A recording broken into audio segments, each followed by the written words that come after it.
Hi guys, great to see you again. We have a fun video today about a different form of force, a different force of motion. A few weeks ago we learned about gravity, which is the act of pulling something down. It's an invisible force that our earth has. And today we're going to learn about two new forces, a push, which we do, or a pull. And the gravity is kind of like a pull, but we can't see it. The kind of pull we're talking about today is a little bit different. It's the pull that you do, the action that you make. And then we're going to test a couple of things, and I want you guys to have fun doing this at home. You're going to have a couple things in your next pack at home. This is going to be the magazine that's in there. It's Science Spin, and it's Let's Move. We're going to learn today about how different animals use the force of push and pull. And then you're going to have this sheet in your pack at home, and it's going to give you the opportunity to test a push and a pull and talk about which one worked best. So let's get learning. We are going to look at our magazine first. So my smartboard doesn't want to work today very well. We'll switch over this way. Okay, let's give it a go.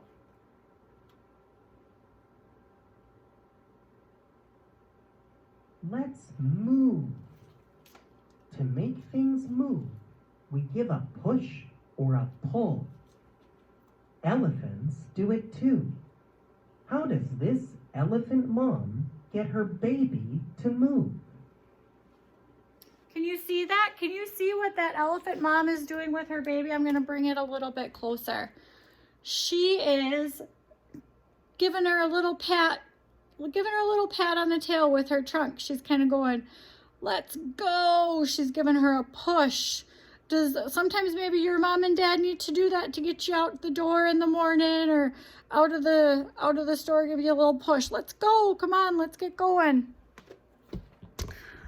I know I have to do that sometimes. Okay.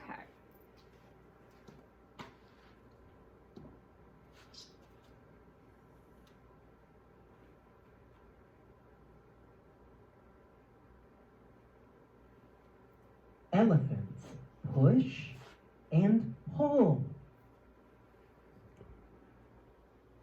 1. The elephant pushes water. It uses air to push water out of its trunk. A push is a force. A push moves something away from you. 2. The elephant pushes a tree. It wants to knock down the tree. Then it will eat the leaves. A big push can make the tree fall down. A big push is a big force. 3. The elephant pulls the grass. It wants to eat the grass. A pull is a force. It moves something toward you. What else can elephants pull? 4. The baby elephant pulls a tail. The baby wants to play with its mom. The baby yanks on her tail. That means, look at me. Okay, we're going to pause it for a minute. And we're going to talk a little bit about that. So it said that the elephant pushes water. It uses air to push water out of its trunk. So it's going to suck up the water, and then just like you might blow your nose or blow a bubble, it's going to go and it's going to push out all that water. And that's how they might take a little shower, cool down, play a little bit. So their trunks are their best tool. Then they can also Did you know an elephant can push down an entire tree? And this tree is not dead. It's not like a deadwood tree in your woods that can kind of just tip over because it's rotted all the way through. This is an alive tree. And that elephant says, I am hungry. I want those leaves. And it's going to use its big body motion and it's going to push it over.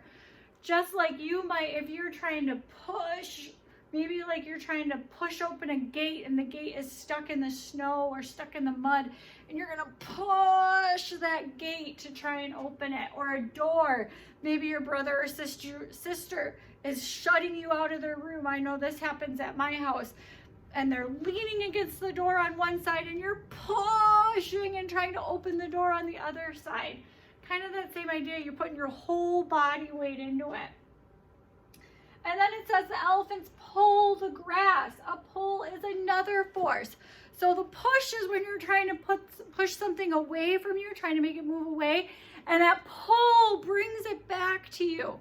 So when you really want something, like if a friend steals a toy from you, or a sister or your brother, and you grab it and you pull it back, that's a pull. You're using a force and you're bringing it back to you. Another pull you might have, like this elephant pulls those grasses right out of the ground. I know some of our friends like to pick flowers, and that's a pull. You're pulling those flowers right out of the ground. So that's another force. And then this baby elephant pulls the tail. It says, I want to play with you. Kind of the same way you might pull on your mom's arm or your dad's arm if you want their attention. You might pull on them and you might say, hey. Or you might pull on their jacket. You might pull and say, come on, let's go. I know at school sometimes you guys grab my lanyard and you'll pull my lanyard towards something that you want. It's a great way to get attention, and you guys know how to use that really well, to pull us towards something you want. That's something you guys do really well with your communication. There's a couple more things at the bottom here we'll listen to quick. Gravity. There is also a force that you can't see. It pulls things down. It is gravity. Gravity pulls you down a slide. Whee! Think like a scientist. What pulls this elephant down the hill?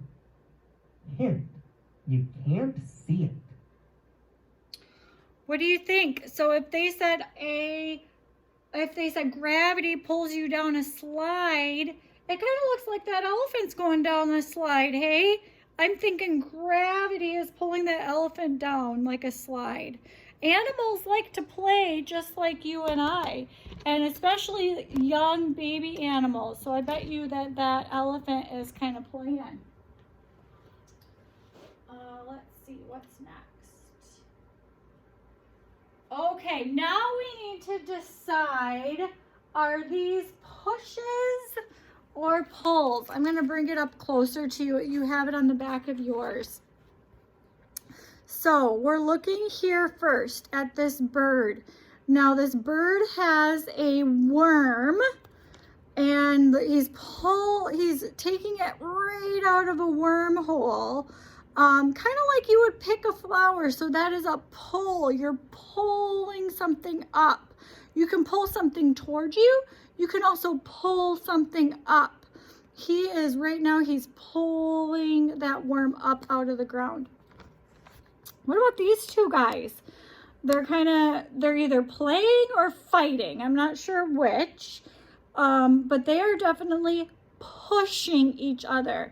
They're taking their heads and they're kind of going like this. They're pushing on each other and playing or fighting.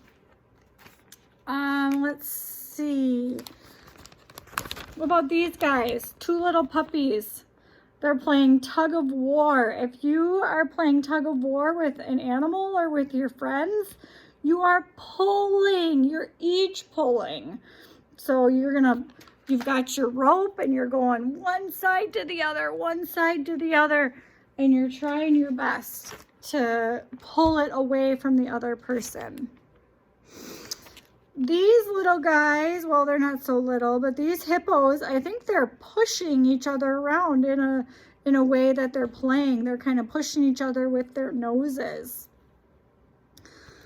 It looks like these guys are kind of playing tug of war too. Remember we said how animals like to play just like people?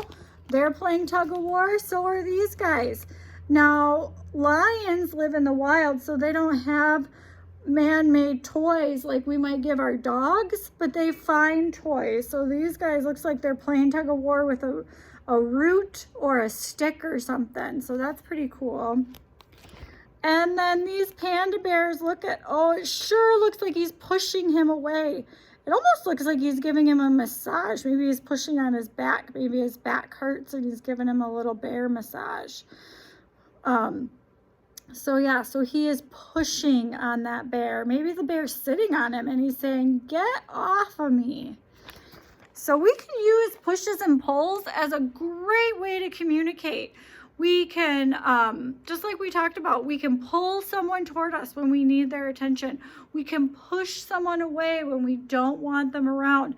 It's not only a great force to move things, it's a great way to communicate when we don't always have the words to communicate. So keep that in mind, guys. You can use your pushes and your pulls as long as they're nice and gentle. We don't want to use like a big push and really hurt someone or a big pull. We want to just use gentle pushes and pulls. That's a great way to get someone's attention. Okay, I think there's a little video that we're going to watch next. So let's see.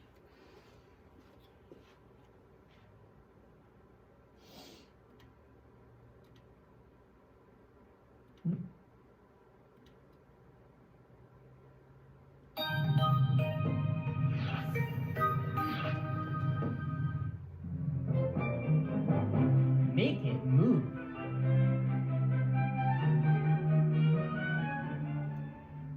Is this ball moving? Nope. It's just staying in the same place. It is in one position. Its position is on the grass. But if you want to play soccer, you've got to set the ball in motion. What is motion? It's when something moves from one place to another. The object's position changes. Look, the soccer ball's position changed from the grass to the goal. There's a whole lot of motion going on. There are a lot of ways to make things move. We can move other objects, or we can make ourselves move. The way we make things move is called force. A force is anything that puts something in motion. Two kinds of forces are pushes and pulls. So, when it's time to play, you can push a toy or you can pull one. When you go shopping, you can push the cart and pull your favorite food off the shelf. Do you push the door to go inside? Or do you pull it? Sometimes a sign can tell you. Let's think more about pushing and pulling. All pushes and pulls are not the same. How far something moves can depend on how much force you use. A little push can make you move a little bit, but a big push can make you move much farther. Some games are all about how much force you use. Look at this one. You play to see who can pull the rope the hardest. The amount of force you need to use to move an object depends on whether an object is heavy or light. Think about it. You have to push much harder to make this go than this. So remember, whether you're working or playing, force and motion help you keep things moving all day long.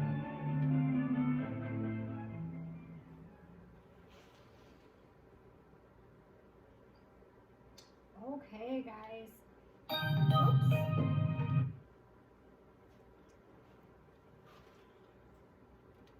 So I hope as the weather gets nicer and nicer, it's going to be getting warmer and warmer. I hope that you guys spend some time outside exploring those forces of motion, exploring the gravity and the pushes and the pulls, pushing on a swing, pulling as you're going down the slide, any of that kind of stuff. I really hope that you guys start experimenting with that and figuring that out.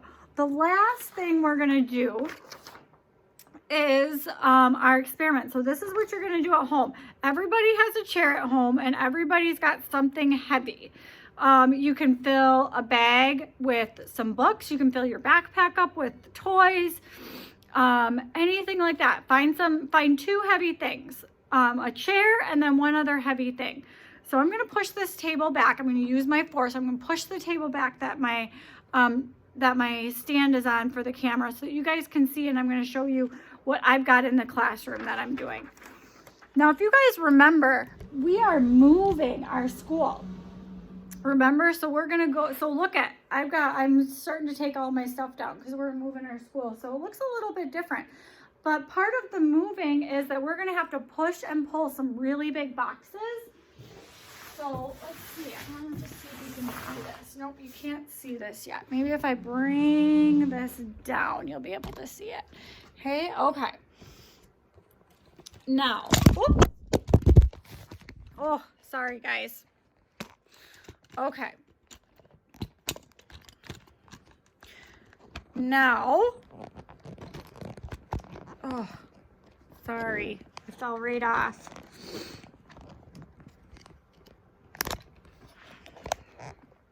Okay, sorry. Now we've got a really big box here and I'm still trying to get it so I can show you my push and pull. There we go. Now,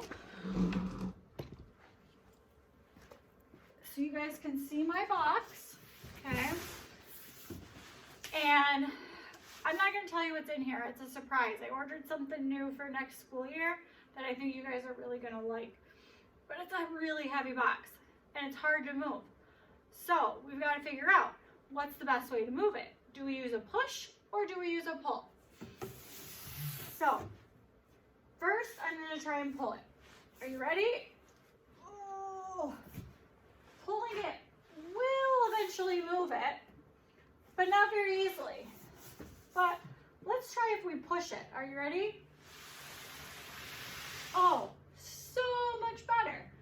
I would say for this box, it's way easier to push it than to pull it.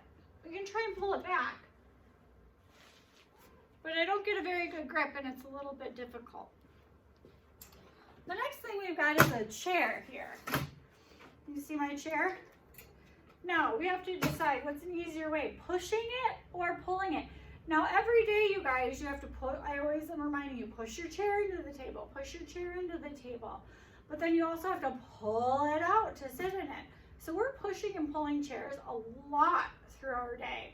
But I don't know if we've ever really thought about what's the easiest way to move it. Is it easier to move it when you're pushing it?